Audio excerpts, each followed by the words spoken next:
Hello, my third grade friends, and it is chapter 21, and it's titled The Last Day. Okay, hopefully I don't cry. Charlotte and Wilbur were alone. The families had gone to look for Fern. Templeton was asleep. Wilbur lay resting after the excitement and strain of the ceremony. His medal still hung from his neck. By looking out of the corner of his eye, he could see it. Charlotte, said Wilbur after a while, why are you so quiet? I like to sit still, she said. I've always been rather quiet. Yes, but you seem specially so today. Do you feel all right? A little tired, perhaps, but I feel peaceful. Your success in the ring this morning was, to a small degree, my success. Your future is assured. You will live secure and safe. Wilbur, nothing can harm you now. These autumn days will shorten and grow cold. The leaves will shake loose from the trees and fall. Christmas will come, then the snows of winter. You will live to enjoy the beauty of the frozen world, for you mean a great deal to Zuckerman, and he will not harm you, ever. Winter will pass, the days will lengthen, the ice will melt in the pasture pond. The song sparrow will return and sing, the frogs will awake, the warm wind will blow again. All these sights and sounds and smells will be yours to enjoy, Wilbur, this lovely world, these precious days. Charlotte stopped. A moment later a tear came to Wilbur's eye. Oh, Charlotte, he said, to think that when I first met you I thought you were cruel and bloodthirsty. When he recovered from his emotion, he spoke again. Why did you do all of this for me? He asked. I don't deserve it. I've never done anything for you. You've been my friend, replied Charlotte. That in itself is a tremendous thing. I've wove my webs for you because I liked you. After all, what's a life anyway? We're born, we live a little, we die. A spider's life can't help being something of a mess with all this trapping and eating flies. By helping you, perhaps I am trying to lift up my life a trifle. Heaven knows anyone's life can stand a little of that. Well, said Wilbur, I'm no good at making speeches. I haven't got your gift for words, but you have saved me, Charlotte, and I would gladly give my life for you. I really would. I'm sure you would, and I thank you for your generous sentiments. Charlotte, said Wilbur, we're all going home today. The fair is almost over. Won't it be wonderful to be back home in the barn cellar again with the sheep and the geese? Aren't you anxious to get home? For a moment Charlotte said nothing. Then she spoke in a voice so low Wilbur could hardly hear the words. I will not be going back to the barn, she said. Wilbur leapt to his feet. Not going back, he cried. Charlotte, what are you talking about? I'm done for, she replied. In a day or two I will be dead. I haven't even strength enough to climb down into the crate. I doubt if I have enough silk in my spinnerets to lower me to the ground. Hearing this, Wilbur threw himself down in an agony of pain and sorrow. Great sobs racked his body. He heaved and grunted with desolation. Charlotte, he moaned, Charlotte, my true friend. Come now, let's not make a scene, said the spider. Be quiet, Wilbur. Stop thrashing about. But I can't stand it, shouted Wilbur. I won't leave you here alone to die. If you're going to stay here, I shall too. Oh, this one always makes me cry.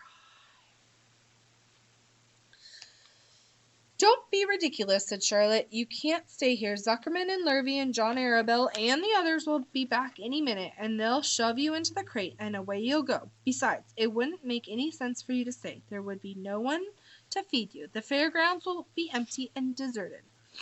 Wilbur was in a panic. He raced around and around the pen. Suddenly he had an idea. He thought of the egg sack and the 514 little spiders that would hatch in the spring. If Charlotte herself was unable to go home to the barn, at least he must take her children along.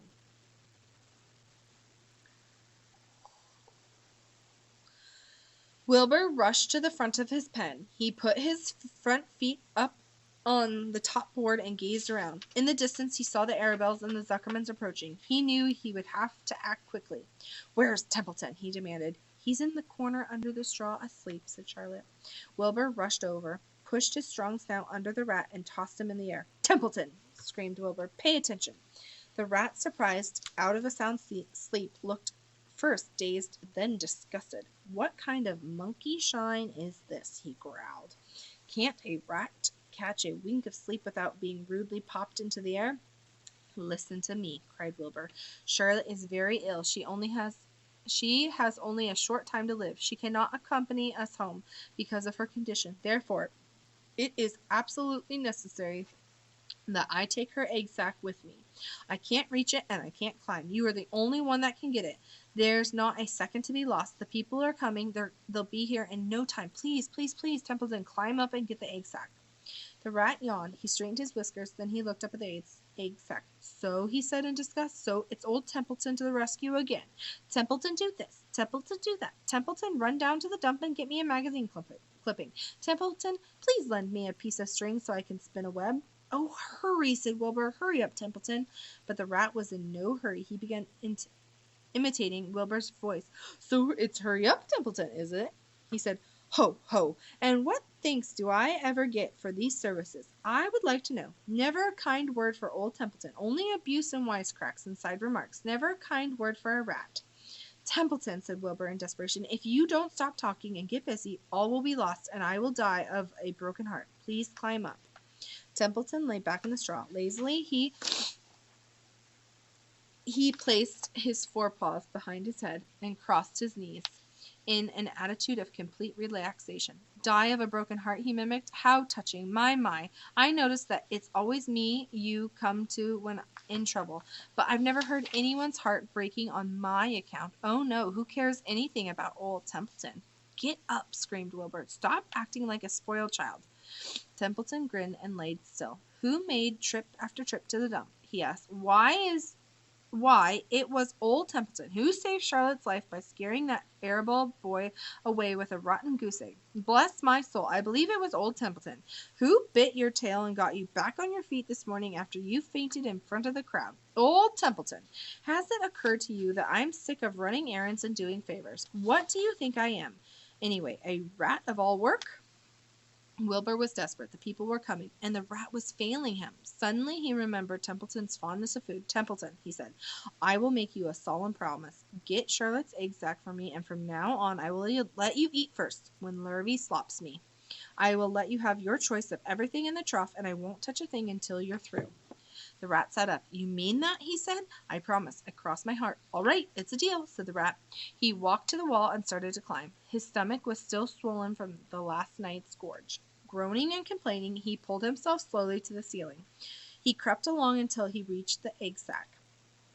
Charlotte moved aside for him. She was dying, but she still had strength enough to move a little. Then Templeton bared his long, ugly teeth and began snipping the threads that fastened the sack to the ceiling. Wilbur watched from below. "Use extreme care," he said. "I don't want a single one of those eggs harmed." "56 in my mouth," complained the rat. "It's worse than caramel candy."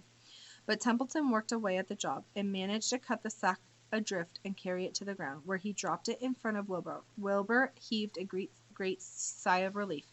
"Thank you, Templeton," he said. "I will never forget this as long as I live." "Neither will I," said the rat, picking his teeth. "I feel as though I've eaten a spool of thread. Well, home we go." Templeton crept into the crate and buried himself under the straw. He got out of sight just in time. Lurvy and John Arabelle and Mr. Zuckerman came along at that moment, followed by Mrs. Arabelle, Mrs. Zuckerman, Avery, and Fern. Wilbur had already decided how he would carry the egg sack. There was only one way. He carefully took the little bundle in his mouth and held it there on the top of his tongue. He remembered what Charlotte told him, that the sack was waterproof and strong. It felt funny on his tongue and made him drool a bit. And of course he couldn't say anything, but as he was being shoved into the crate, he looked up at Charlotte and gave her a wink. She knew he was saying goodbye in the only way he could, and she knew her children were safe. "Goodbye," she whispered. Then she summoned all her strength and waved one of her front legs at him. She never moved again. Next day, as the Ferris wheel was being taken apart, the racehorses were being loaded into the vans, and the entertainers were packing up their belongings and driving away in their trailers. Charlotte died.